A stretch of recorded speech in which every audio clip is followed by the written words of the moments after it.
This workshop will explore how to write the conclusion and recommendations chapter of your dissertation. The most important thing to know about this chapter is that it contains no new information. You should not include any new information. Everything in this chapter should have been discussed or hinted at in other chapters. In the first paragraph of your conclusion, you should summarize your central findings. You can do this by explaining what you found from your central aim or your central research question. If you had other research questions or other research objectives, you should summarize the findings from each. The next section in the conclusion chapter is 5.1, Critical Observation of Findings. This is a critical observation of your findings that would be of interest to the wider society. Imagine you have reached the top of the mountain. You have an enormous view. You can see all around you. The previous paragraph discussed your specific findings that were specific to your research.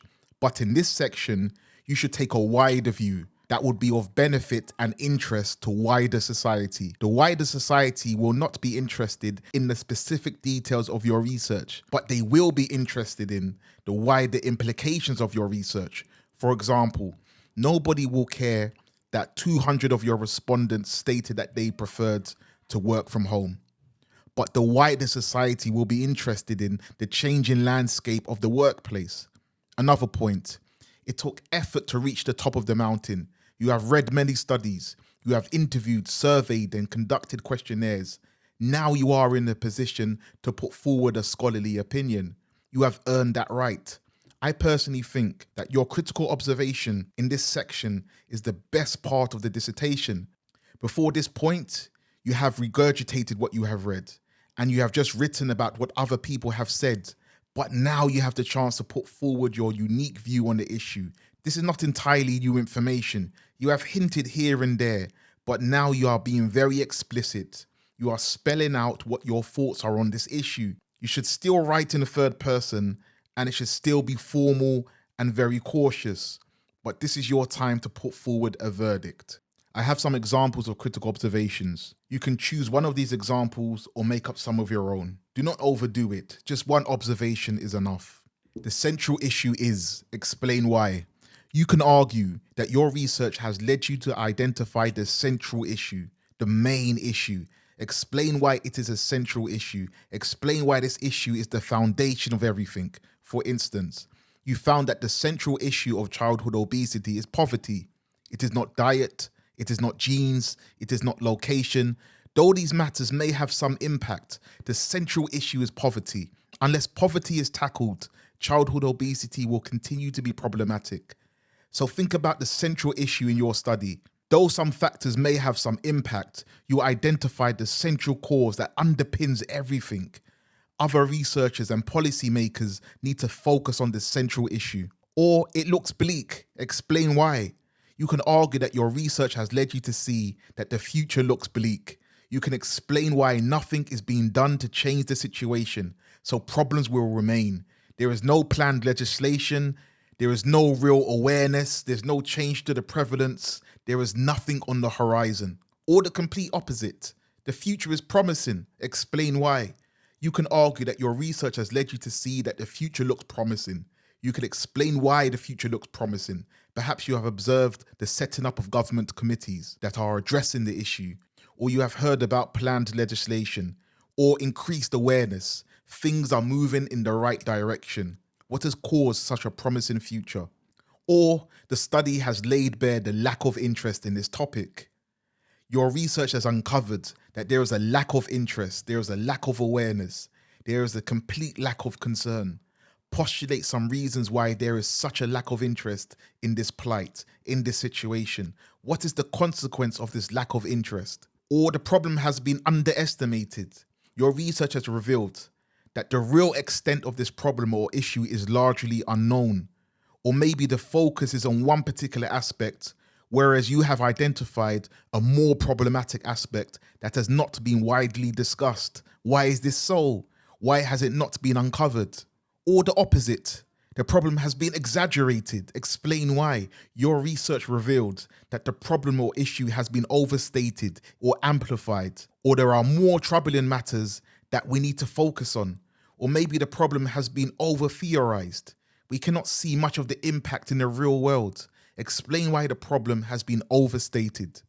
Or the issue is the system, not the individuals. Explain why. Your research revealed that even though individuals have been labeled, even though individuals have been stigmatized, the real issue is the system. It is systemic. We should not focus on the individuals. Instead, we should focus on the systems. Or a growing ethical dilemma. Your research reveals a crossroads. In order to progress, an ethical choice has to be made by society. We can no longer put our heads in the sand. We can either go down one path or we can go down another path. In the next section, you should state the future directions or the future research that is needed. The concept for this section is that you are the wise old man that is aware of his limitations and how those limitations can be addressed. So in this section, you will state the limitations of your research and how these limitations can be addressed by future research. 5.2. I have some examples of future directions. You can use one of these examples or perhaps you have some of your own. Do not overdo it. 1 or 2 is enough. The first example is to expand your research. Perhaps you feel that the limitation of your research was that it was too narrow, it was too restricted. So you believe that your research question or research aim can be expanded to cover more sectors or cover a wider geographical area or include more respondents, and explain why this would be beneficial. In this example, your limitation is in red, the future research needed is in green, and the explanation of why the future research is needed is in purple. This is a very simple formula. I have color-coded this example to make it clearer. Or the second example, perhaps you feel that the limitation of your research was that it was too vast, it was too large. So you believe that future research should be more restricted, more intimate, more focused, and explain why a smaller study is needed. Once again, your limitation is in red, the future research needed is in green, and the explanation of why the future research is needed is in purple. Or the third example, perhaps you feel that the limitation of your research was that your method could be improved. Although you achieved the desired results, your research can be complemented with future research that tweaked your methods. So in this example, your limitation is in red, the future research needed is in green, and the explanation of why the future research is needed is in purple. And the last example, perhaps you believe that a limitation of your research was too generic. It was too universal, it was too non-specific, so future research should look to incorporate gender, or age, or race, or socio-economic status, or disability, or neurodiversity. In this example, once again, your limitation is in red, the future research needed is in green, and the explanation of why the future research is needed is in purple. The next section, you should discuss the contribution that your research will make to the subject area or to the field. Here you should state what is special or unique about your study. What is the value of your study? In this section, blow your trumpet. Explain why your study is important. Explain why it is significant. Who could benefit from this study? Are there policymakers, organizations, professionals, or professional bodies that could benefit from your study? Can your study improve or transform practice in a certain industry? We will now look at the recommendation sections. You would need a recommendation section if the present situation is problematic or it can be improved. So you offer recommendations to improve the outcomes in the near future. 2 or 3 recommendations are sufficient. Quality over quantity. Recommendations should be tied to problems that you have mentioned throughout your study. Every recommendation should be linked to issues that you have explicitly discussed in previous sections. Every action that you recommend should be practical and achievable. Be very conservative. Do not make your recommendations too elaborate. You do not have to make up recommendations. You can borrow recommendations from the literature. You can borrow recommendations from government reports, NGO reports, PhD studies, academic studies.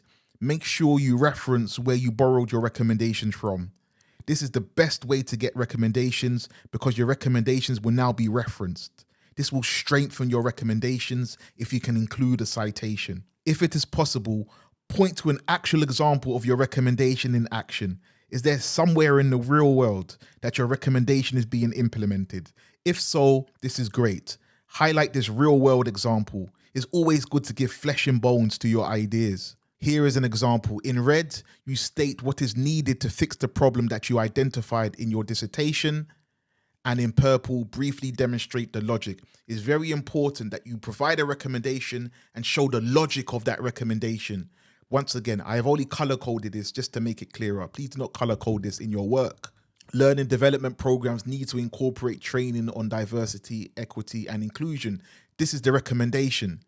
And in purple, they provide the logic to that recommendation. Thank you for listening. Please like, subscribe, and comment.